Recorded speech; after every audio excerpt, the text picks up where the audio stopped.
Hi, welcome to the Off-Grid Kitchen. It's a beautiful winter's day in the Northern Rivers, New South Wales, Australia. Very fortunate that we don't have COVID here yet. So I'm able to go and visit John and Tamar on their off-grid property.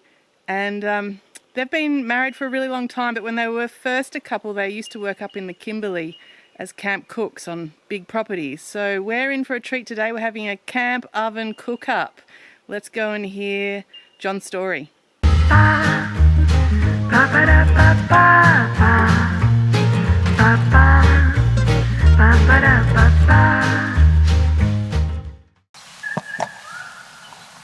Yes, roast potato, onions, carrot and cauliflower and carrots in a cheese sauce on the side.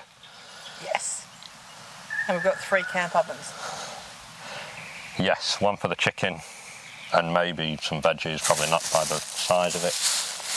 One for the veggies and a little one for the cheese sauce.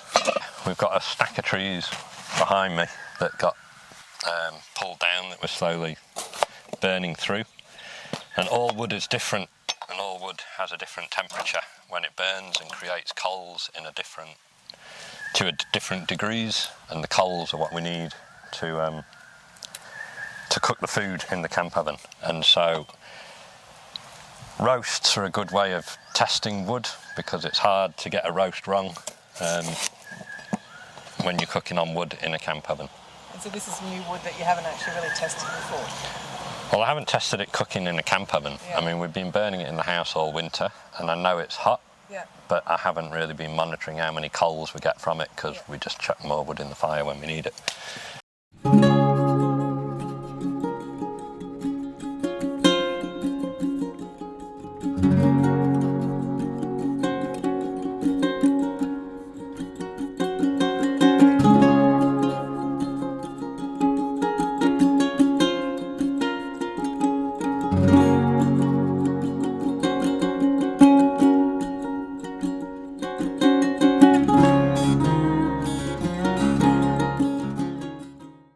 Got any tales of Kimberley camp oven cooking? Yeah, I do. We used to do all our cooking in camp ovens up in the Kimberley. And we used to have this camp oven that had a 5-foot circumference on it. It was enormous, this thing. It took 2 of us to pick it up, and it was really heavy, and you could get a whole shoulder of beef and a sack of potatoes, 20 onions, all the rest in this one big camp oven. It was about that deep. Yeah, probably about that deep. And it was excellent, and they liked it so much that they ordered one, especially it was a furphy. You know furphy down in Victoria? No. They've been making stuff since the war. There's an expression, to tell a furphy is to stretch the truth. Yeah. And that's because in the Second World War, the people who made the water tanks that took stuff everywhere along the front lines were furphy, and they were all furphy tanks. So people would say, what's the news from other places you have been? And by the time, and it would all get exaggerated and what have you. So it's a furphy, because you heard it from the furphy crew. Anyway, so they wanted one of these 5-foot circumference things up at the homestead on the station where we were working. So they phoned up Furphy, they had it specially ordered, but whoever put in the order got circumference and diameter mixed up. Oh no. And they turned up with a truck with this camp oven. It was 5 feet across, and it was about that deep. You could get almost a whole cow in this thing, it was enormous. It was about that high, in fact probably almost a metre, 800 high. And they lifted it off the truck on a crane, and it just stayed there forever in that spot. They dug out underneath so they could shovel fire in and use it, but no one could ever move it ever again.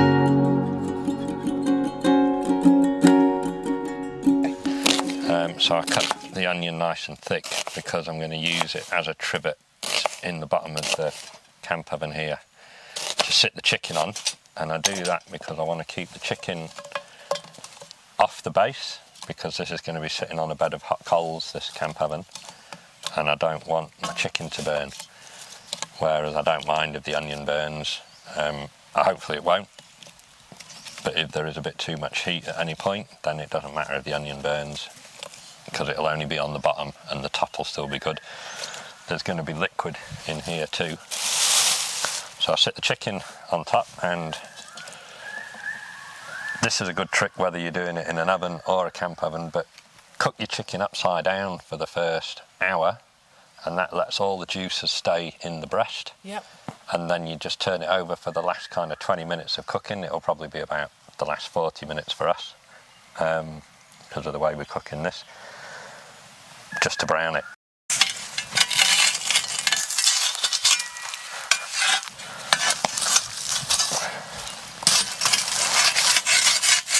So what we need are the coals from the bottom, and we make a bed of them here.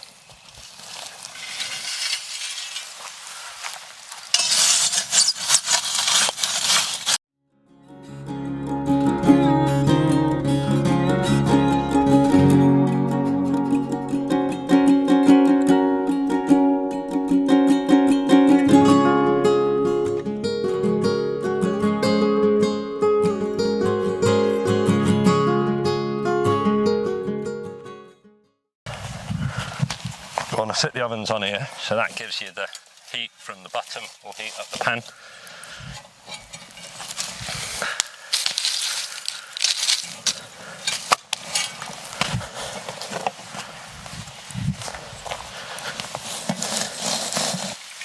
And then put some more on top. Hopefully we've got enough left.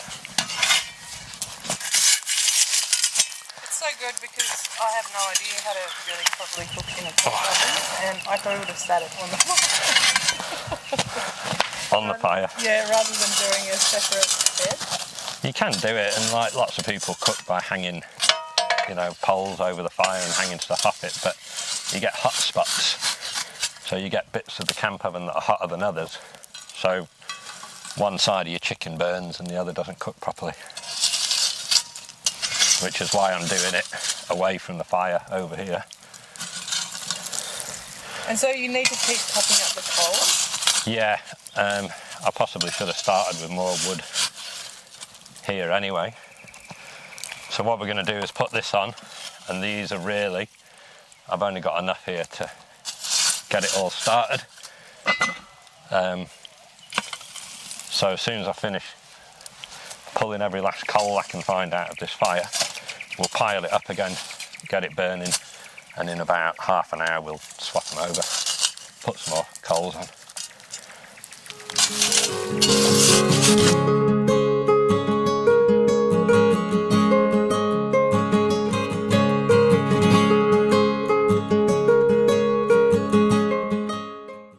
So I always think it's such a great story that you come from Sheffield in England to living, well, you know, via all your amazing adventures and experiences like the Kimberley, to now living here off-grid.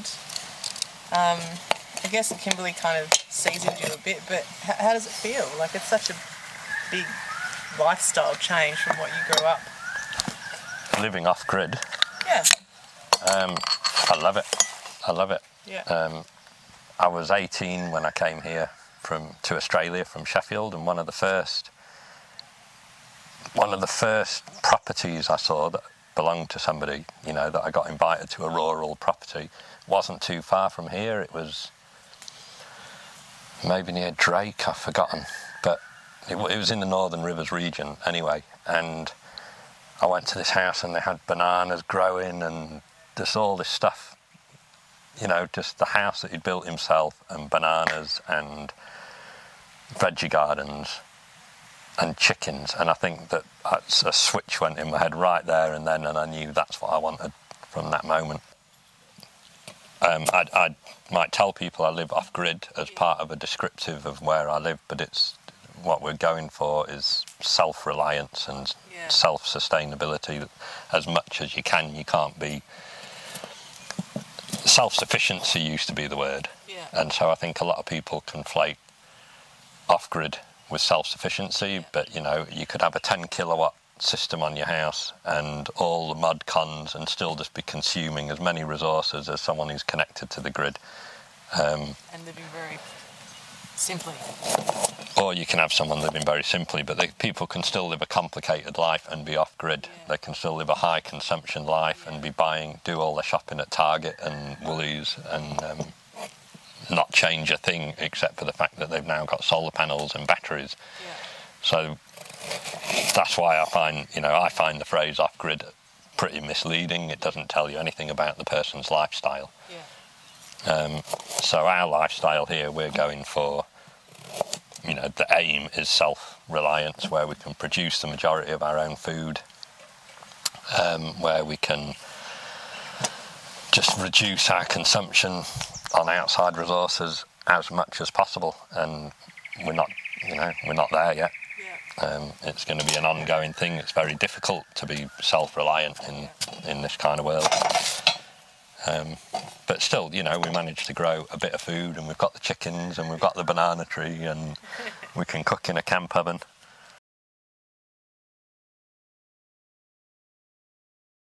I think if I take the question as being, how do you live a more sustainable life, then definitely reducing your energy consumption is one. So whether or not you're on mains electricity or solar, at the end of the day, you should try and use less electricity all round. And when you do live off-grid, you need to learn to live differently. You do your high energy consumption tasks during the day when the sun is up. So I've got my wood shop inside, and I've got to use those tools on sunny days, the big high power things. I don't want to run my generator, so I've got to think about the power. And at night times we don't have a very big system, so at night times we don't use much power. We don't do our washing at night, we don't run a dishwasher, we watch TV a bit. Yeah.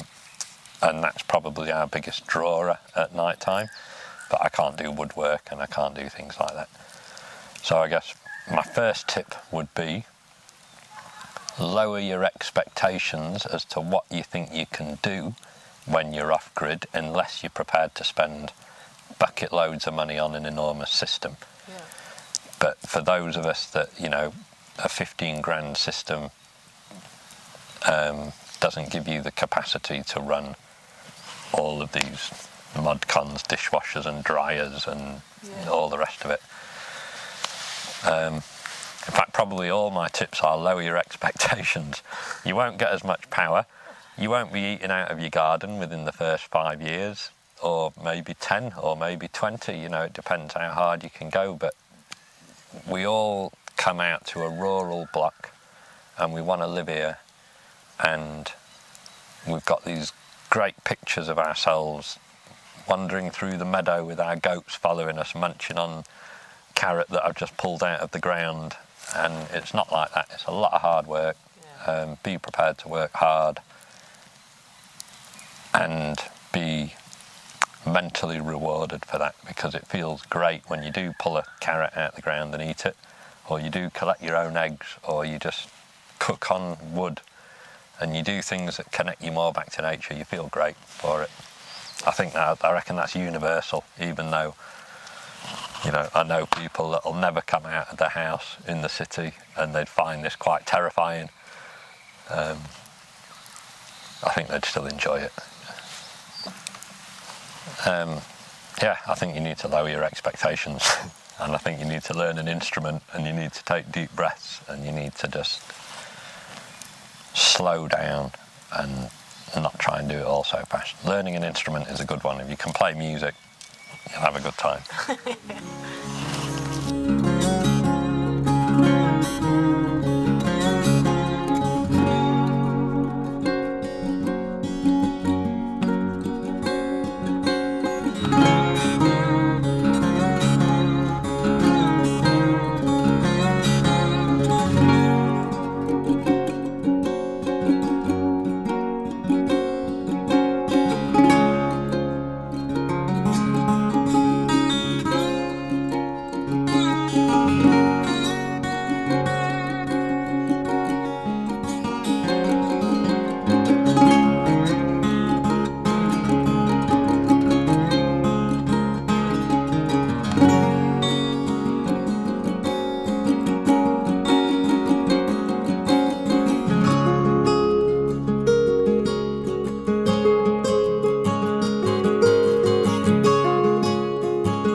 Ba-da-ba-ba.